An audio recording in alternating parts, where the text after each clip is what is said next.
Here at the Celebrations Pulse, we're sensitive to the fact that July contains National Friendship Day. So we here from Almighty have decided that July is National Friendship Month. At least it is here at 1-800-Flowers. And at the Pulse, we get so many good correspondence, so many notes, letters from our community talking about subjects that are important to them. And I have a note here about friendship from a friend of ours named Chuck Albanese.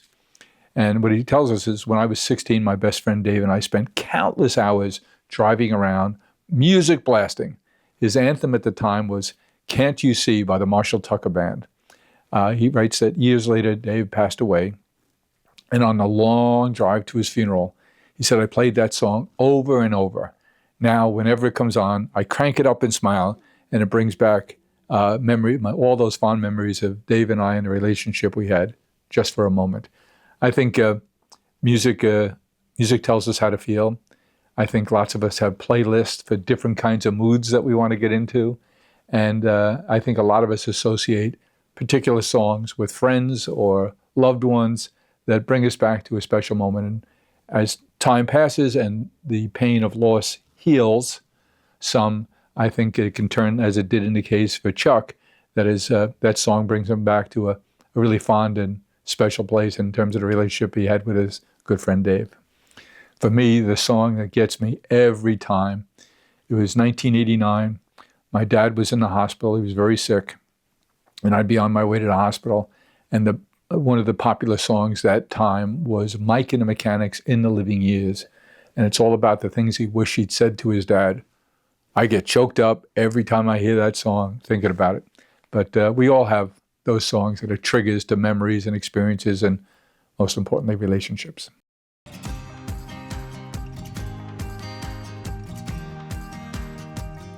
Here's a great note we have here at Celebrations Pulse, all about friendship. And we have a note here from Esther M. She says, over my 80 years, God bless you, Esther, over my 80 years, art and friendship have been constants. So I'm curious, what does she mean here? From ceramics to greeting cards, I've used creativity to nurture relationships. I donate my handmade cards to seniors and organizations. I teach classes at church and lead Zoom craft sessions for my friends. My crafts have traveled across the country carrying messages of encouragement and connection. Making art with and for friends has brought joy and meaning to my life. I wasn't sure what Esther meant when she started out about art and friendship, but I think it's a great lesson there is that you can take your hobbies and use it as a stimulant for connectivity, which many cases can lead to friendship. And I think too often times we think of artists as people who work in isolation. And art is the great connector, the great neutralizer, the great wall leveler. I know at our efforts at Smile Farms, we often try and include a local, usually unknown artist and get them involved at our events. If it's a golf event, we'll have them work on a painting as a form of entertainment, and it always creates for interactivity, discussion, and then we'll sell those art pieces. So this is art often done by people with disabilities, but not always. And the art is the great connector. It creates conversation, intimacy, and we hear from Esther how she used her interest in crafts and artistry to bring her talent to other people, to bring her ability to express using her products to other people. And it sounds like it's created an opportunity for Esther to have 80 years of interesting times, wonderful connections, and very special relationships. Esther, thanks for sharing that idea and that thought.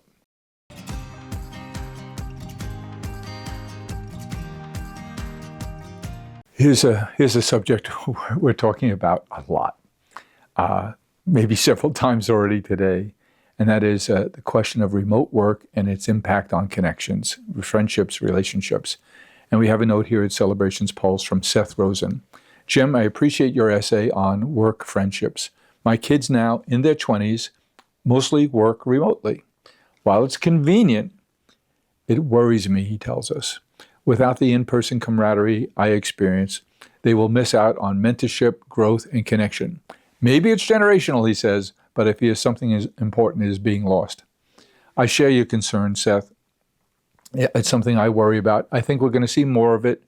I think AI will foster more and more people working in independent contractor land. So we know the gig economy. We think of that as Uber drivers and DoorDash people, et cetera. But I think the gig economy will swim up through the different professional ranks as people develop very specific expertise that probably is best served by serving a portfolio of companies and not just bringing those skills, talents, and experiences to one company as employee. So I think we are both right to be concerned about it, but somehow it always seems to work out. It'll be different. It won't be like it was for us in terms of you went to the workplace and you formed relationships. Many of us met our spouses in the workplace. Many of us formed our relationships. We certainly had mentors. It'll work itself out. I know it's different. I'm uncomfortable with it too, but this too shall evolve and develop. And it'll be different, but somehow we always find a way to mentor and lead and develop relationships. But I don't know what it looks like, so I'm a little concerned too, Seth. I'm with you.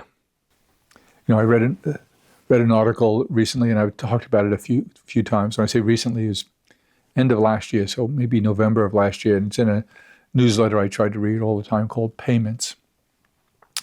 And David S. Evans, he's an economist, and he teaches at the University of Chicago Law School.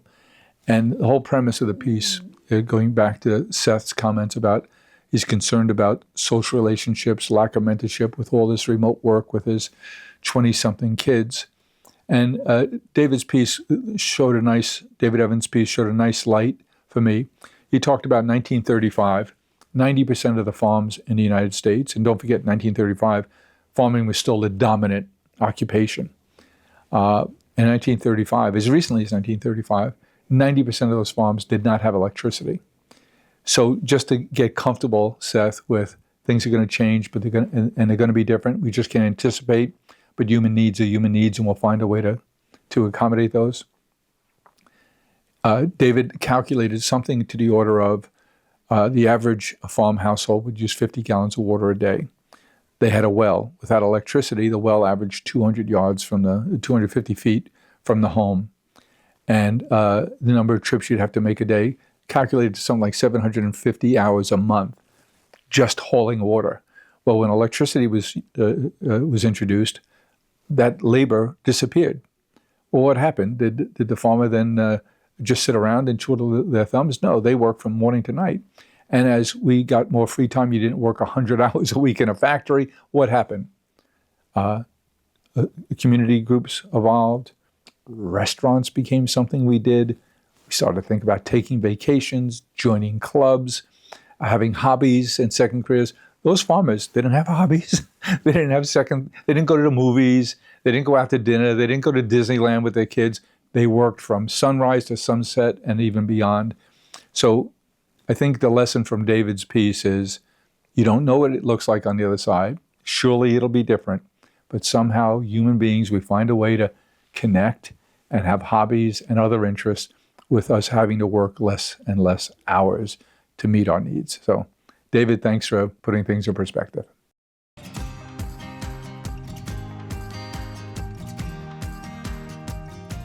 Wow, what a thoughtful note we got here from one of our community members here at Celebrations Pulse. This one's about showing up for friends in tough times. I think this gets to definitionally what friendship's about. It's not I do for you, you do for me. It's what can I do for you? How can I in some way contribute to our relationship, which is a friendship, by being of service to you. So Cindy Fong writes that this past year tested her faith and friendships. I supported 2 dear friends as they cared for their sisters, both cancer survivors who sadly both passed away. She said, I cooked, sang, sat by their bedsides, and held space for their final moments.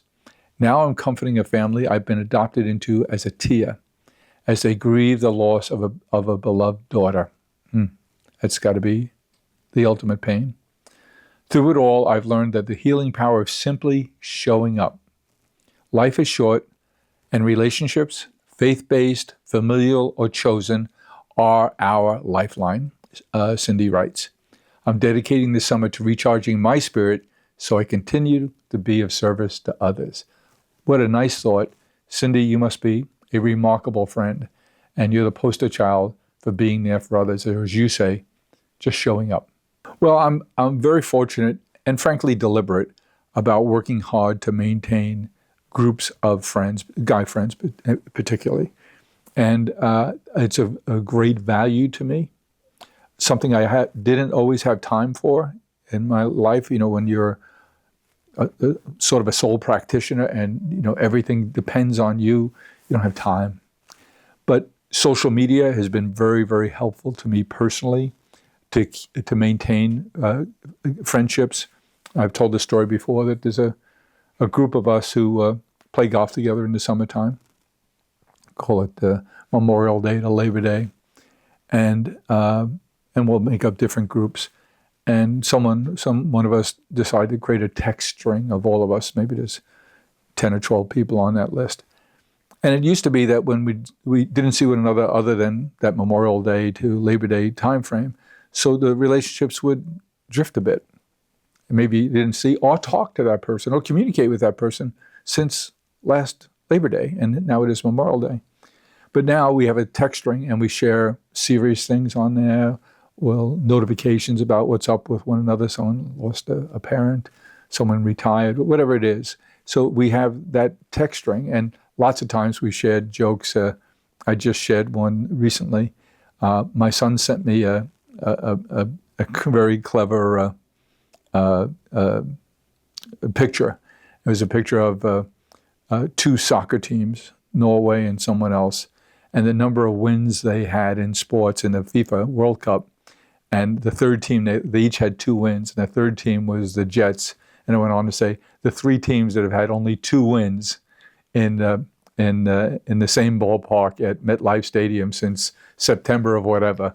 But that got a good rise out of a couple of my text groups to see the contrast. We're all suffering, a lot of us from Brooklyn and Queens, Nassau County. A lot of us are suffering Jet fans, and it just made the point. But you feel connected.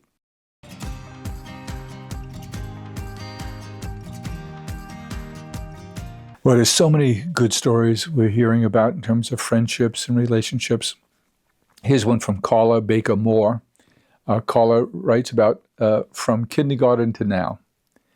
I met Benita, Karen, and Stephanie when we were 5-year-olds. We've been in each other's lives since 1967. Grade school through graduations, wedding, childbirths, the loss of parents, and everything in between. What a gift, what a blessing to have friendships that have endured all of that. They must be a very firm foundation for you. We never forget each other's birthdays, and while we've welcomed our other friends, our bond is unshakable. It's friendship rooted in faith and shared history. Carla, that's a gift, and I'm so happy that you recognize that and cherish that. And you know, here we are in July, and we at One Angel Flowers have designated July National Friendship Month because it includes National Friendship Day, but it also marks halfway.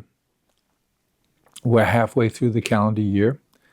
July 1st started the second half of the year, and we wrote recently in the Celebrations Pulse that it's a good idea to maybe go back and revisit your resolutions that you made at the beginning of the year, and your resolutions especially around your friendship plan.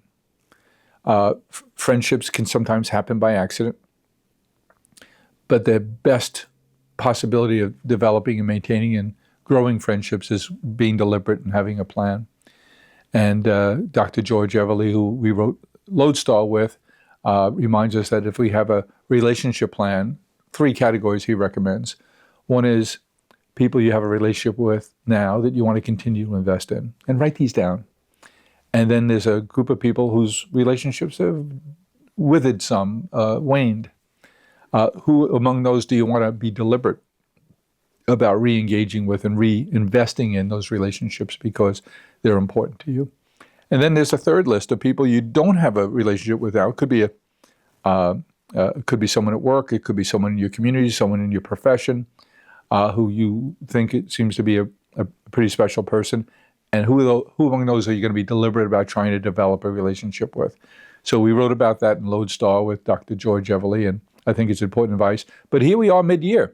Let's go back and visit those plans and see how we're doing against those. Here at 1-800-FLOWERS, we're working on an app that'll help you to do that. And we have some tools already to do that, that some of them are AI assisted, so it really is pretty neat in its capabilities. But here we are at the midpoint. Why don't you be like Carla? And if you're lucky like Carla to have lifelong friends, or maybe you had a lifelong friend and you're disconnected from them. Now's the time to say, geez, I'd like to reach back out to Stephanie and say we haven't spoken maybe in 15 years. But I would think fondly often about the relationships we had back then. Take a chance. The worst that could happen is I don't answer. Or maybe they say, I really didn't think that much of you. I don't want to talk to you. More likely than not to say, thanks for taking the initiative and reaching out. It's so good to hear from you. Let's have a catch-up call. Now's your chance to revisit your relationship plan, add to it, edit it, and reinvigorate your efforts to be more deliberate about your relationships. It'll pay off mightily.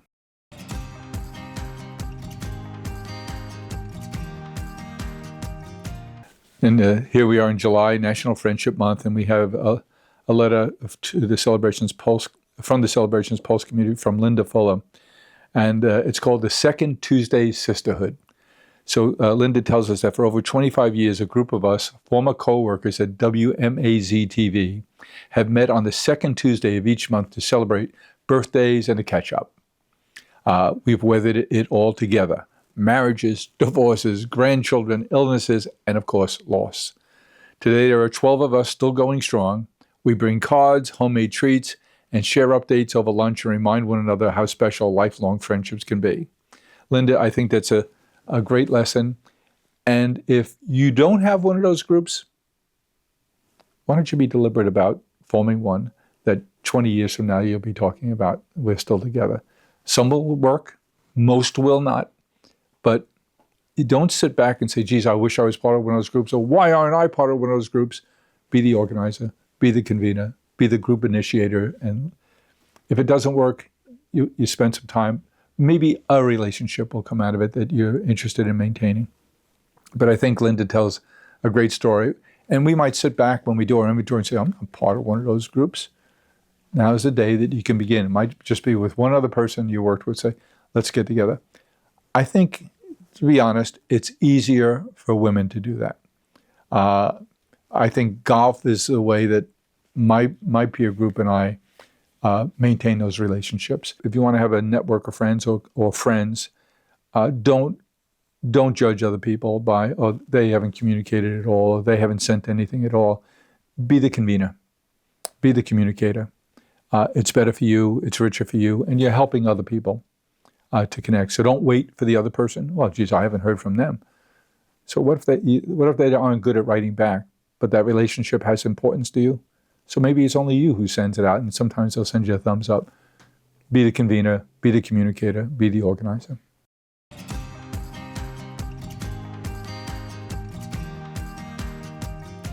Well, here in July National Friendship Month here at Celebrations Pulse, we have a letter from Corrine Mueller, and it's called Keeping in Touch One Card at a Time.